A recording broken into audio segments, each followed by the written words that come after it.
When a routine undercover mission turns into a wrongful arrest, FBI agent Aaron Daniels finds himself on the receiving end of a prejudiced police officer's assumptions. As Officer Mike Wilkins' career spirals out of control, both men are forced to confront the dangerous consequences of bias. In a system rife with injustice, can either man escape the shadows of prejudice before it's too late? Before we get started, don't forget to like, subscribe, and let us know where you're watching from. Let's dive in. The sun hung low in the sky, casting long shadows across the sprawling mall parking lot. Cars were coming and going, the rhythmic hum of engines and the distant chatter of shoppers filling the air. Among the crowd, Aaron Daniels sat in his car, blending effortlessly into the background. He had parked strategically, just close enough to observe his target without drawing attention, but far enough to avoid suspicion. Dressed in jeans and a hoodie, he looked like any other civilian. Aaron was deep in thought, eyes scanning the parking lot for any sign of movement from his suspect. His training as an FBI agent allowed him to stay calm and focused, his body language relaxed but alert. This case had been months in the making, and the man he was observing was no small-time criminal. Aaron's pulse quickened slightly as he spotted the suspect's car in the distance, but he stayed cool. Patience was key. Across the lot, Officer Mike Wilkins sat in his patrol car. He was a veteran of the police force, his face weathered from years of duty. He glanced around, his sharp eyes surveying the area with a practiced intensity. Wilkins had spent his career in this city, and he prided himself on knowing its pulse, its people, its routines. But there was something about Aaron that didn't sit right with him. From the moment Wilkins had laid eyes on Aaron, lingering in the lot with no apparent purpose, his suspicions had flared. Another one of them, Wilkins muttered to himself, adjusting his patrol cap. His internal biases, hardened over years of experience, screamed at him that something was off about Aaron, despite the man's calm and collected demeanor. Aaron, of course, had noticed Wilkins too. He had a sixth sense for danger, and the officer's watchful gaze hadn't gone unnoticed. But Aaron knew better than to engage. Drawing attention to himself could blow the entire operation. He stayed focused, his thoughts running through various scenarios in case his suspect made a move. But Officer Wilkins wasn't the type to wait. His distrust grew as he watched Aaron, and his assumptions took hold.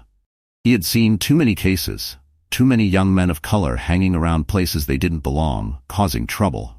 In his mind, Aaron was just another one of them.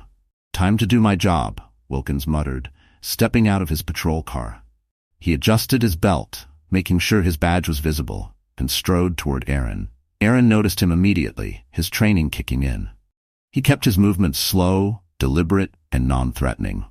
He wasn't sure how this was going to play out, but he knew he had to remain calm. "Hey you," Wilkins barked as he approached Aaron's car. "What are you doing here?" Aaron rolled down his window slowly, his expression neutral. "Just sitting here, officer. Is there a problem?" Wilkins' eyes narrowed. He didn't like Aaron's tone. It was too calm, too collected, as if Aaron had something to hide. "Yeah, there's a problem. You've been hanging around here for a while now, and I want to know why." Aaron resisted the urge to sigh. He didn't have time for this, not with his suspect potentially ready to move. "I'm just waiting for someone," Aaron said, keeping his voice steady. "Waiting for someone?" Wilkins echoed, his skepticism dripping from every word. He crossed his arms, looming over the car. "You got ID on you?" Aaron reached into his pocket, careful to move slowly so as not to escalate the situation. "Sure, I have ID, but—" "Now," Wilkins snapped, cutting him off. His hand hovered near his holster, a subtle but clear message. Aaron's FBI badge was tucked inside his jacket, but he hesitated to show it. Revealing his cover could jeopardize months of work. He tried once more to de-escalate the situation. "Officer, I think there's been a misunderstanding. I'm just here on business." Wilkins' eyes flashed with irritation. "Business? In a parking lot? Cut the crap and show me your ID." The situation was spiraling out of control, and Aaron could feel it. He handed over his driver's license, hoping that would satisfy Wilkins for the moment. Wilkins snatched the license from Aaron's hand, his eyes scanning the name.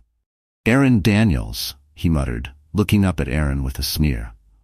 "Doesn't mean anything to me. Step out of the car." Aaron clenched his jaw but complied. As he stepped out, he kept his hands visible, knowing all too well how quickly things could escalate. He stood tall, towering over Wilkins, but he made sure to keep his posture non-threatening. Wilkins was undeterred. He circled Aaron like a predator, eyeing him with disdain. "What kind of business are you involved in, Daniels? Something you don't want to tell me about?"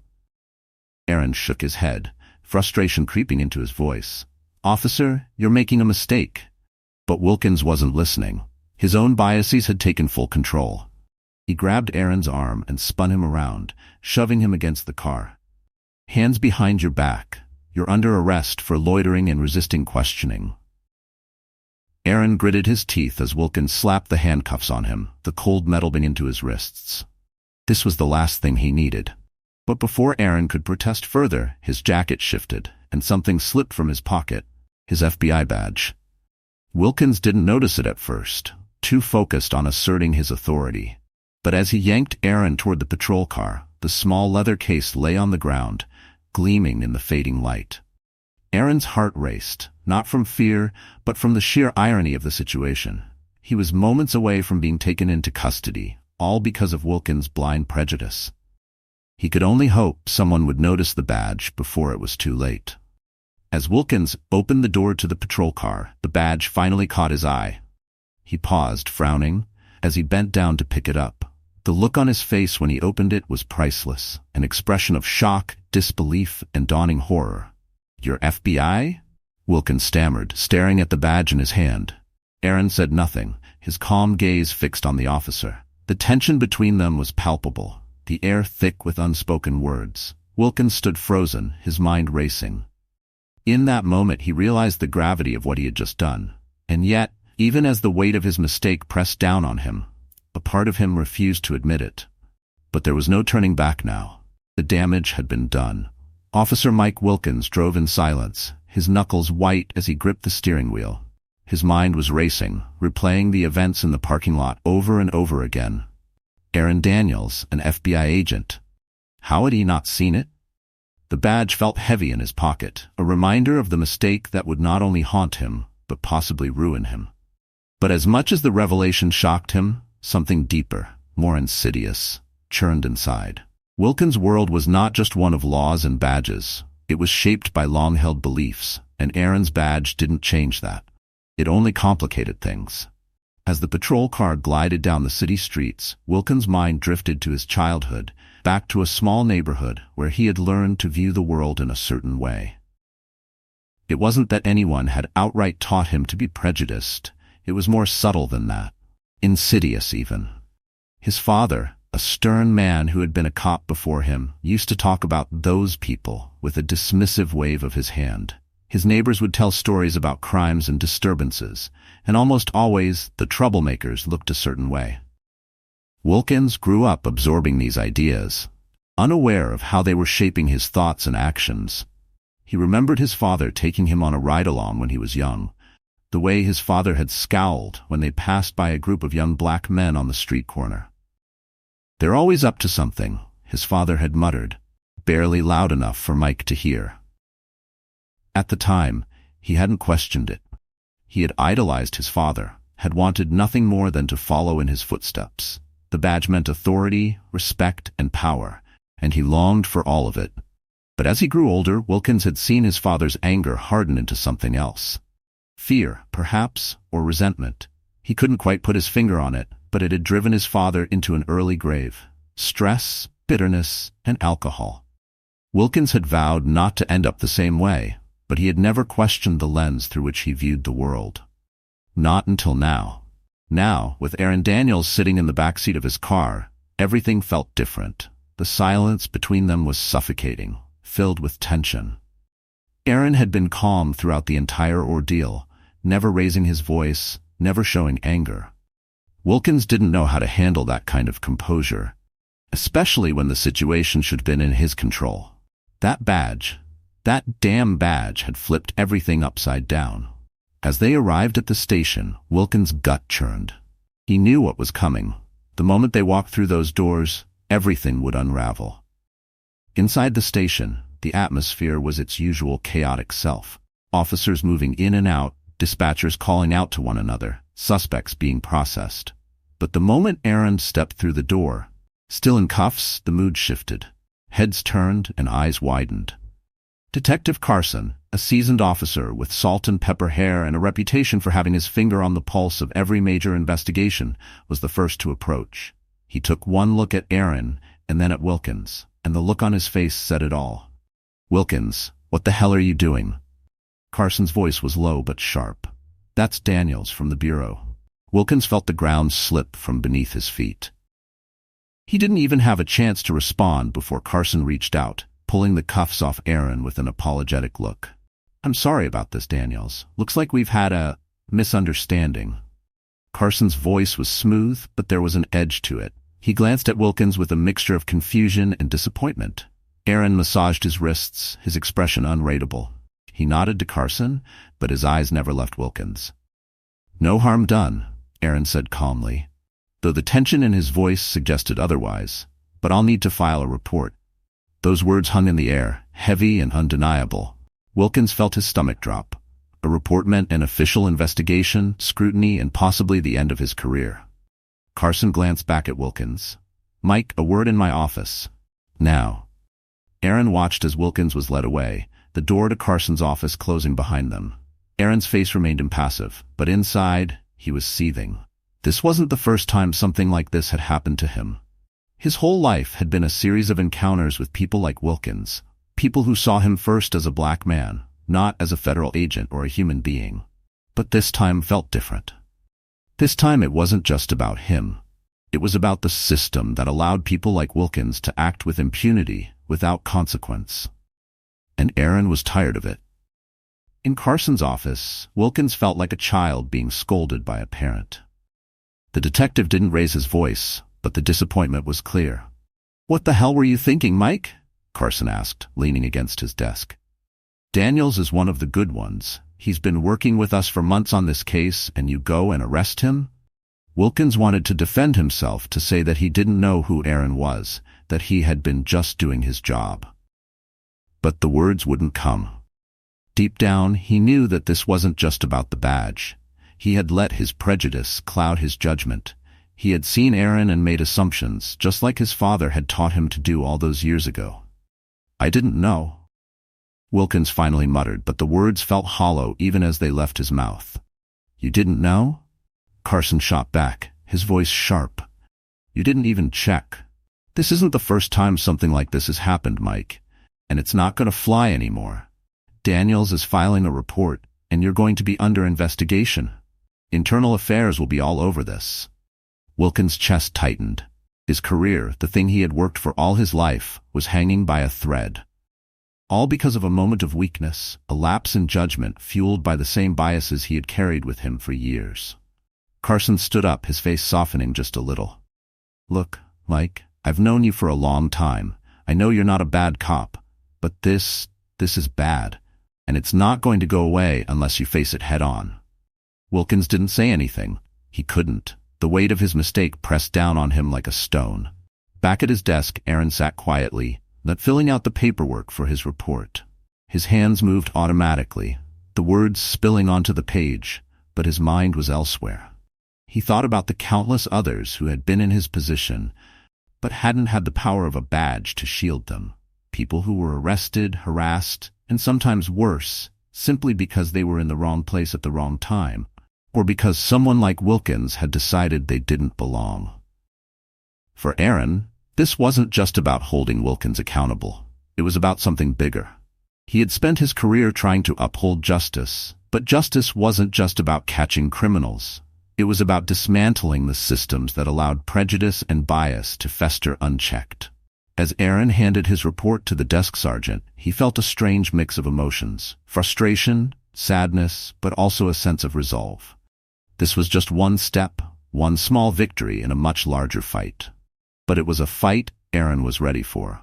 Wilkins, meanwhile, sat alone in Carson's office, the reality of his situation crashing down around him. For the first time in his life, he began to wonder if everything he had believed, everything he had been taught, was wrong. But acknowledging that meant confronting parts of himself that he had kept buried for years. And that was something he wasn't sure he was ready to do. The next morning at the station, Mike Wilkins could feel the weight of the previous day's events hanging over him like a dark cloud. As he walked through the hallways, conversations seemed to hush when he approached, and his colleagues avoided meeting his eyes.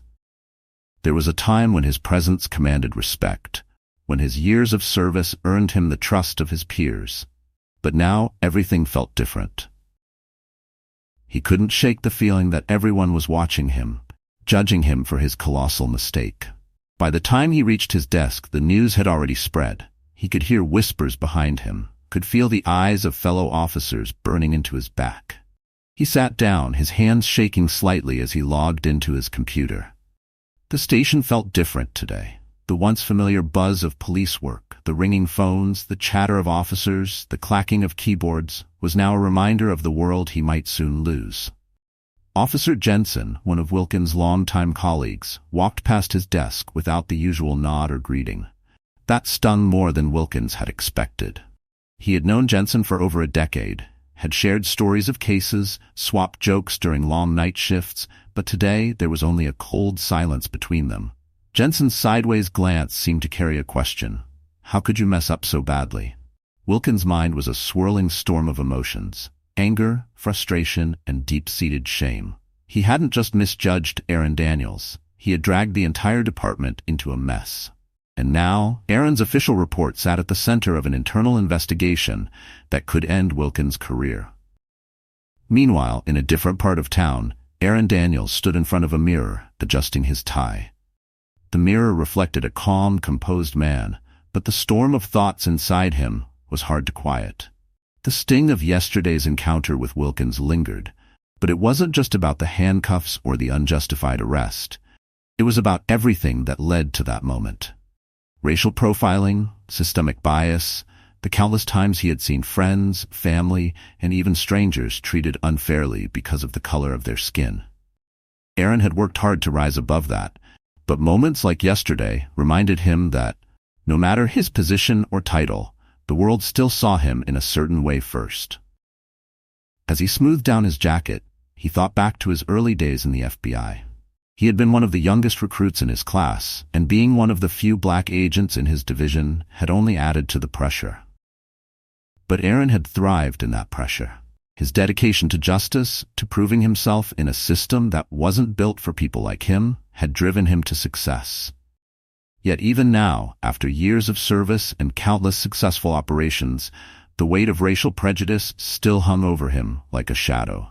Today, Aaron wasn't going back to the FBI office to track down his suspect, at least not yet. His first order of business was meeting with the FBI's Internal Affairs Division to finalize the report on what had happened with Officer Wilkins. It was the principle of the matter. If he didn't file this report, if he didn't hold Wilkins accountable, what message would that send? To his fellow agents, to the community, and to himself. Aaron left his apartment, his mind still wrestling with the incident as he drove through the city. He knew that the ripple effects of what had happened were already spreading. Wilkins' mistake wasn't just about one bad officer making a wrong call.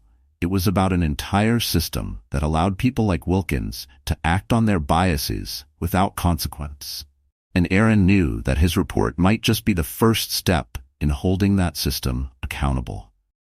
Back at the police station, Wilkins sat across from Captain Ruiz, a no-nonsense leader with a reputation for fairness, but also for being tough when necessary. The captain's office was cluttered with paperwork, case files, and the scent of coffee that had long since gone cold. Ruiz wasn't smiling. "Mike," Ruiz said, his voice heavy, "we need to talk about what happened yesterday." Wilkins swallowed hard, his throat dry. He could feel the tension in his shoulders, the same tension that had been building since the moment Aaron's badge had hit the pavement. "I know, Captain. I screwed up." Ruiz leaned back in his chair, studying Wilkins carefully. "This isn't just a screw-up, Mike. This is serious. An FBI agent filed an official report about being racially profiled and wrongfully arrested by one of my officers. You understand how bad that looks, right?" Wilkins nodded, though his mind was still fighting against the reality of the situation. "I didn't know he was FBI, Captain. If I had known." Ruiz raised a hand to stop him. "That's not the point, Mike. The point is, you didn't take the time to find out, You saw him, and you made assumptions. That's the issue. And this isn't the first time you've been called out for this kind of behavior. Wilkins' jaw clenched. He had been reprimanded before, once or twice, for similar incidents, but they had always been swept under the rug, chalked up to misunderstandings or bad luck. But now, with an FBI agent involved, there was no sweeping this under the rug. Internal Affairs is going to be all over this, Ruiz continued. You're looking at a suspension, maybe worse, depending on how this investigation goes. I'm trying to help you here, but you need to understand, this kind of thing doesn't just go away anymore. Wilkins felt his world tilting. Suspension? The word echoed in his mind, bringing with it a wave of fear. This job was everything to him. Without it, who was he? Just another middle-aged man with nothing to show for years of sacrifice. The thought of losing his badge, his authority, his identity, it was too much to bear. Is there anything I can do? Wilkins asked, his voice betraying the desperation he felt. Ruiz sighed, leaning forward. You're going to have to face the music, Mike. Own up to it. Go through the sensitivity training, cooperate with the investigation. And maybe, just maybe, you can salvage something out of this. But that's up to you. Wilkins left the captain's office feeling hollow. His footsteps echoed in the hallway, louder than they should have been. The station that had once felt like a second home now felt hostile, cold. He knew he was being judged, and part of him wanted to lash out to defend himself. But there was another part, deeper down, that knew Ruiz was right. As he walked past the desks of his colleagues, some offered sympathetic nods, but most avoided eye contact. Wilkins felt more alone than he ever had in his life. His career was unraveling, and he wasn't sure how to stop it. Across town, Aaron Daniels sat in a conference room at the FBI's headquarters, going over his report with a senior officer. They discussed the incident in detail, making sure everything was in order. The senior officer, an older man with silver hair and a stern expression, nodded thoughtfully as Aaron spoke. You did the right thing by filing this report, the officer said, his voice calm but firm. It's important that we address these issues, especially within law enforcement. This kind of behavior can't be tolerated. Aaron nodded, though his mind was still elsewhere. Filing the report had been the right thing to do, but it didn't erase what had happened. It didn't erase the humiliation he had felt, the frustration of knowing that, despite his position, he was still vulnerable to the same prejudices that had haunted him his entire life. Thank you, sir, Aaron said, standing up to leave. I just hope this leads to some real change. The officer gave him a small nod. It will. But change takes time, Daniels. Don't lose sight of that. As Aaron left the office, he felt a mix of emotions. He had done what he could, but the weight of the encounter with Wilkins still hung over him. It was a reminder that, no matter how far he had come, there was still a long way to go. Later that evening, Wilkins sat alone at home, a beer in his hand and the TV on in the background, though he wasn't really watching. His mind was a blur of regret and anger. He thought about his family, his wife and kids, and how this scandal would affect them. His son, a teenager who had once looked up to him, had been especially quiet since the incident. Wilkins's phone buzzed with a message from his son. Dad, we need to talk. He sighed, knowing that conversation would be one of the hardest yet. He had always tried to teach his son right from wrong, but now he wasn't sure what kind of example he was setting. As Wilkins stared at the phone, a gnawing feeling of doubt began to creep in. He had always thought of himself as a good cop, a man of principle. But now, with everything on the line, he wasn't so sure. Maybe the system he had believed in for so long wasn't as righteous as he had thought. And maybe, just maybe, he was part of the problem. For both Aaron and Wilkins, the consequences of that fateful encounter were unraveling their worlds in ways neither of them had anticipated. But while Aaron moved forward with a sense of purpose, Wilkins stood at a crossroads, unsure of what lay ahead. The unraveling had begun, but where it would lead was still uncertain. Mike Wilkins sat in his car outside his house, staring blankly at the dashboard as the weight of his situation pressed down on him. The sun had already begun to set, casting long shadows across the quiet suburban street. Normally, he would have been home hours earlier, eating dinner with his wife and kids, sharing stories about his day. But today wasn't normal. Today, he couldn't bear to face his family. His career, his reputation, everything he had worked for was hanging by a thread. And for the first time in a long time, he felt utterly powerless. Inside he could see his son, David, sitting on the porch steps, his phone in his hands. Wilkins hadn't missed the cold distance that had been growing between them, especially since David had started high school. His son had always admired him, looked up to him as a hero, but lately that admiration had turned into something else. Something Wilkins couldn't quite grasp. And now, after everything that had happened, Wilkins feared that whatever connection they had left was crumbling away. Taking a deep breath, he opened the car door and stepped out, feeling the cool evening air wash over him. His footsteps were heavy as he approached the house. David looked up, his expression unreadable. "Dad," David said quietly, his voice barely above a whisper. He put his phone down and stood up. There was an awkward tension between them, a gap that Wilkins wasn't sure how to bridge. "David," Wilkins replied, nodding slightly, though he felt as if he didn't deserve even the smallest acknowledgement. He could see the disappointment in his son's eyes, the same disappointment he had felt earlier in the day when he had faced his colleagues, his captain, and the reality of his actions. "I heard about what happened," David said, folding his arms across his chest. "The guys at school, they're talking about it. They said you arrested an FBI agent because he's black." Wilkins flinched, though he tried to hide it. He hadn't expected this conversation to happen so soon, and certainly not like this. "That's not what happened," Wilkins said, though even as the words left his mouth he realized how hollow they sounded. "I didn't know he was FBI." David's eyes narrowed. "But you knew he was black, right?" The question hit Wilkins harder than he expected, and for a moment he stood there, struggling to find the right response. His son had never been this blunt with him before, never been this direct.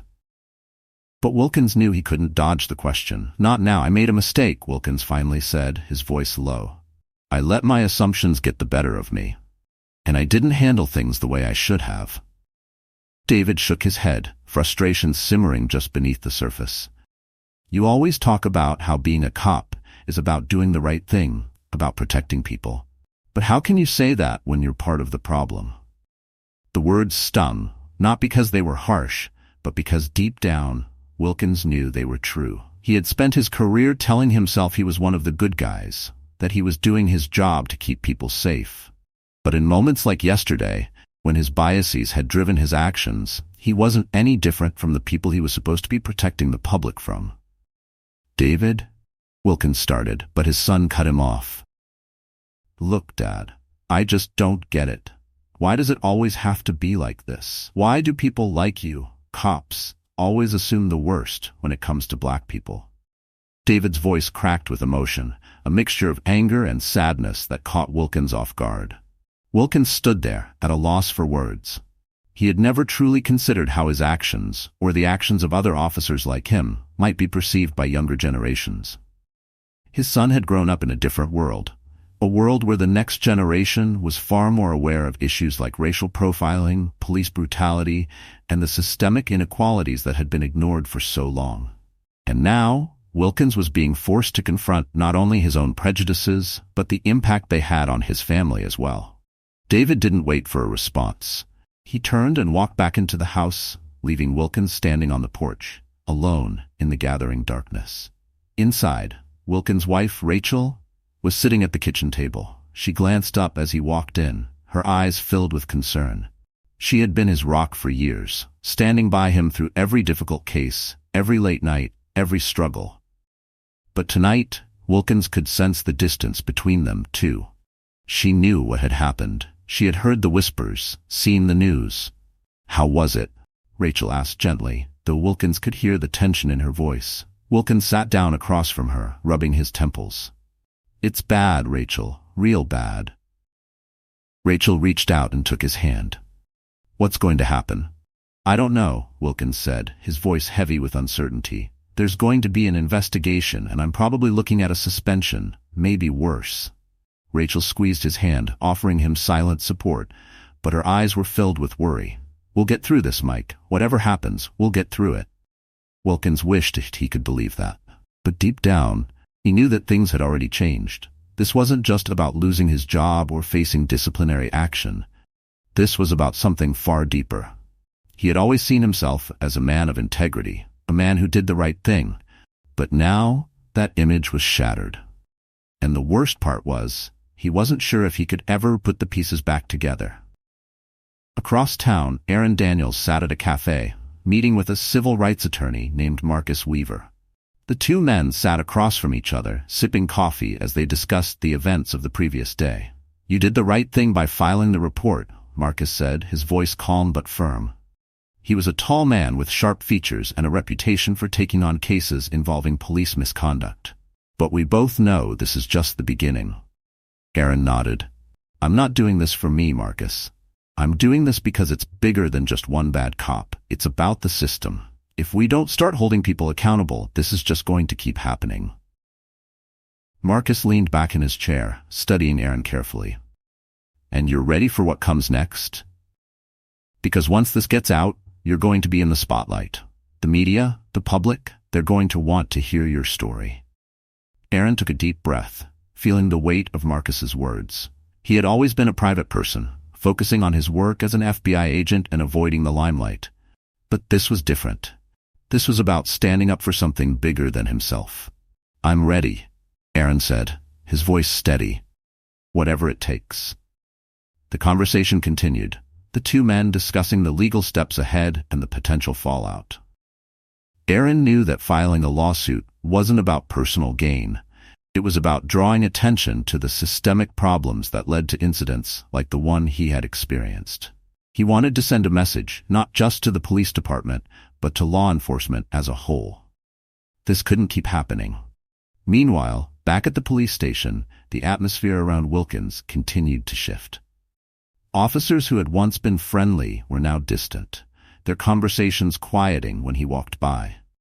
Even the younger officers, who had once looked up to him as a mentor, seemed to be avoiding him. Wilkins couldn't shake the feeling that he was on borrowed time. The investigation was moving forward, and each day brought more uncertainty. The department had already scheduled him for sensitivity training, and he had been told that a public apology might be necessary if he wanted to keep his job. But even that felt like a hollow gesture. The idea of sitting through sensitivity training, of having to confront his biases in front of a room full of strangers, made Wilkins' skin crawl. He had spent his entire career believing that he was on the right side of the law, that he was a protector of justice. But now, he was being forced to confront a truth he had spent years avoiding. That justice wasn't just about catching criminals.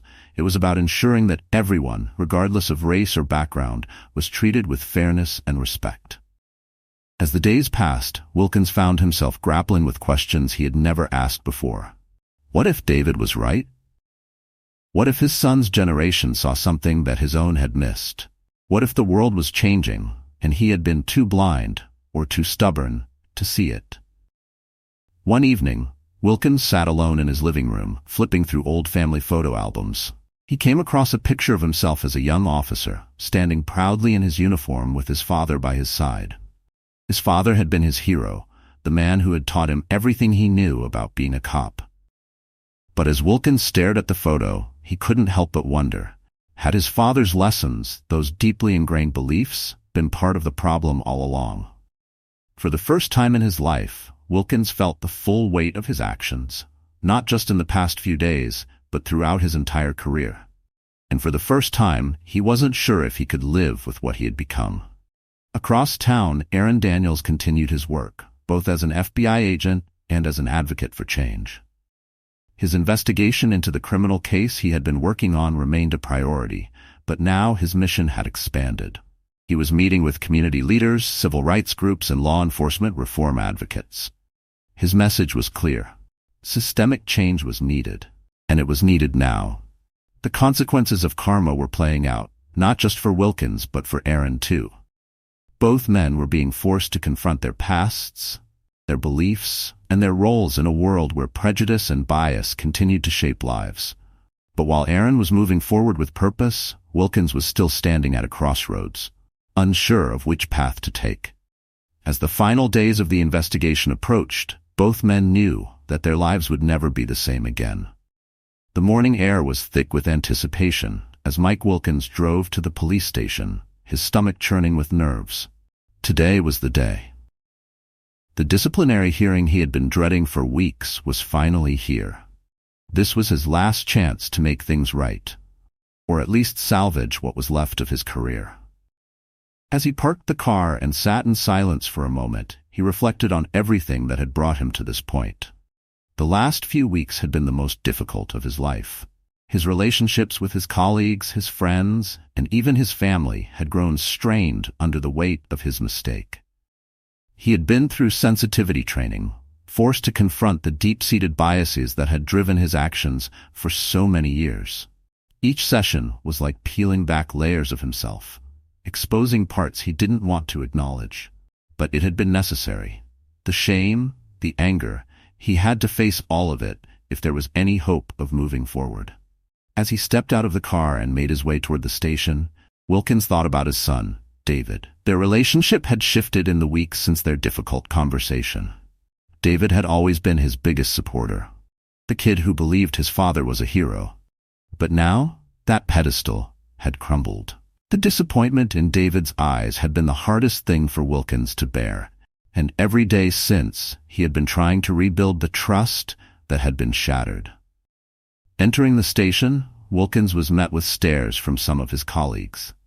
It wasn't outright hostility, but he could feel the tension. He had been the subject of whispers and gossip since the incident with Aaron Daniels. The badge, which had once symbolized respect and authority, now felt more like a burden. He entered the conference room where the hearing would take place. Captain Ruiz was already there, along with members of the Internal Affairs Division.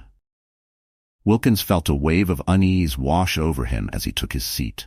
His entire career now rested on the outcome of this meeting. "Mike," Captain Ruiz began, his voice stern but not unkind. "This hearing is the final step in the investigation into the events of the mall parking lot. I'm going to be frank with you. This is a serious matter, but it's also an opportunity for you to own up to your actions and show that you've learned from them." Wilkins nodded, feeling the eyes of everyone in the room on him. He knew that whatever happened here would define the rest of his life, whether he kept his job or not. The head of Internal Affairs, a middle-aged woman named Lieutenant Pearson, cleared her throat and began to speak. "Officer Wilkins, after reviewing the incident and interviewing the involved parties, we have determined that your actions during the arrest of Agent Aaron Daniels were influenced by personal biases. This is not the first time your conduct has raised concerns, but this is by far the most egregious case." Wilkins' heart sank as she continued, detailing the findings of the investigation. Every word felt like another nail in the coffin of his career. He had known this was coming, but hearing it laid out so bluntly was still a gut punch. "There are two options on the table," Pearson said, her voice steady and professional. "You can choose to resign from the force, in which case this investigation will be closed, and your record will remain intact with this incident marked as resolved. Alternatively, you can continue with the force, but this will require a public apology, further mandatory sensitivity training, and a permanent mark on your record. Should there be any further infractions, it will result in immediate termination." Wilkins sat there in silence, the weight of the decision pressing down on him. Resignation would mean leaving behind the only thing he had ever known, the career he had built over decades. But staying meant living with the consequences of his actions, carrying the stain of his mistake with him for the rest of his career. "Before you make your decision," Captain Ruiz interjected, "I want you to know that we're not doing this to punish you. We're doing this because the department needs to change, and that change starts with accountability. This is your chance to be part of that change, Mike." Wilkins swallowed hard. The truth was, he had been grappling with his biases for weeks now. The sensitivity training had opened his eyes to things he had never questioned before. He had always seen himself as a good cop, someone who was just doing his job. But now, he realized that just doing his job had meant turning a blind eye to the prejudices that shaped his decisions. He had arrested Aaron Daniels not because he was a criminal, but because Wilkins had allowed his own assumptions to cloud his judgment. "I'll take the second option," Wilkins finally said, his voice quiet but firm. "I'll stay, and I'll do whatever it takes to make things right." There was a moment of silence in the room as everyone processed his decision. Captain Ruiz gave a small nod, a sign of approval. "All right, Mike. We'll begin with the public apology and we'll move forward from there. But remember, this is your last chance. Don't waste it."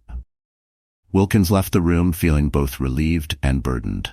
He still had his job, but the road ahead was far from easy. As he made his way back to his desk, he couldn't help but think about what David had said to him weeks earlier. "Why do people like you always assume the worst?" Meanwhile, across town, Aaron Daniels sat in a quiet room, preparing for another meeting. Since the incident with Wilkins, Aaron's life had taken a different turn. His work as an FBI agent continued, but he had also taken on a new role, speaking out about racial profiling and implicit bias in law enforcement.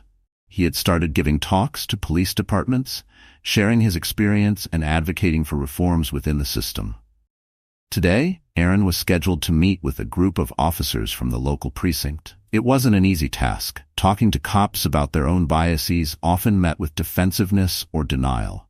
But Aaron had made it his mission to challenge these officers, to force them to confront the same issues that had almost derailed his own life. As he gathered his notes, he thought back to the day he had been wrongfully arrested. It wasn't the first time he had been profiled, and it likely wouldn't be the last. But this time, he had been in a position to fight back, to demand accountability. Most people in his situation didn't have that privilege. The door opened, and a small group of officers entered the room. Aaron scanned their faces, recognizing a few from previous meetings. They were mostly young, new to the force, but their expressions were guarded. Aaron understood why. No one wanted to be told they were part of a system that perpetuated bias. No one wanted to be told that their actions could be harming the very people they had sworn to protect. "Good morning, everyone," Aaron began, his voice calm and authoritative. "I want to start by saying that this isn't about pointing fingers or assigning blame. It's about taking a hard look at the system we all work in and figuring out how we can make it better. I've been where you are, and I know how hard it can be to admit that maybe, just maybe, the way we've been doing things isn't working." As he spoke, Aaron could see some of them start to relax. They were listening, at least, and that was a start. A few days later, the day of Wilkins's public apology arrived. He stood in front of a small gathering of officers, community leaders, and members of the press. His hands trembled slightly as he adjusted the microphone, his heart pounding in his chest. This was it, his moment of reckoning. "I want to begin by saying that I'm sorry," Wilkins said, his voice steady but laced with emotion. "What I did that day in the parking lot was wrong. I let my assumptions and my biases guide my actions, and because of that, I wrongfully arrested a man who had done nothing wrong." He paused, letting the weight of his words sink in. "For years, I've prided myself on being a good cop, on serving my community with honor. But I've come to realize that being a good cop isn't just about following the law. It's about treating everyone, no matter who they are, with fairness and respect." Wilkins looked out at the crowd, his eyes finding David's face in the sea of people. His son stood there, watching him, and for the first time in weeks, Wilkins felt a glimmer of hope. Maybe he could earn back his son's respect. Maybe he could earn back the trust he had lost. "I'm committed to making things right," Wilkins continued. "I've gone through training, and I'm continuing to learn how to be better. This isn't about one mistake. It's about changing the way I think, the way I act, and the way I serve this community. And I promise you, I will do everything in my power to be the kind of officer this city deserves." As he finished his speech, there was a brief moment of silence before a few scattered claps broke the tension. Wilkins stepped back, feeling a mixture of relief and fear. He had taken the first step, but there was still a long road ahead. In the weeks and months that followed, both Aaron and Wilkins continued on their respective journeys. Aaron's work as a speaker and advocate grew, his voice becoming an important part of the national conversation on law enforcement reform. His experience with Wilkins had solidified his resolve to fight for change, and he dedicated himself to the cause with a renewed sense of purpose. For Wilkins, the process of redemption was slower. more personal. He continued his work as a police officer, but every day was a struggle to prove to himself and others that he was capable of change. He still faced skepticism from some of his colleagues, but he remained committed to learning from his mistakes. His relationship with David had begun to heal, though it was clear that trust would take time to fully rebuild. In the end, both men had been transformed by the incident in the parking lot, though in very different ways. Aaron had found strength in the fight for justice, while Wilkins had been forced to confront the darkest parts of himself. Their paths, once crossed by conflict, now diverged, but the lessons they had learned would stay with them forever. The hidden shadows of prejudice had been brought to light, and while the journey toward understanding and change was far from over, both men knew that they were moving in the right direction. The system, slow as it was to evolve, had been forced to face its flaws. And for Aaron and Wilkins, the future, though uncertain, held the possibility of redemption, growth, and most importantly, hope. Thanks for joining us. If you enjoyed this story, don't miss the next one. Click on the video now to watch. We appreciate your support, and we'd love to hear your thoughts in the comments.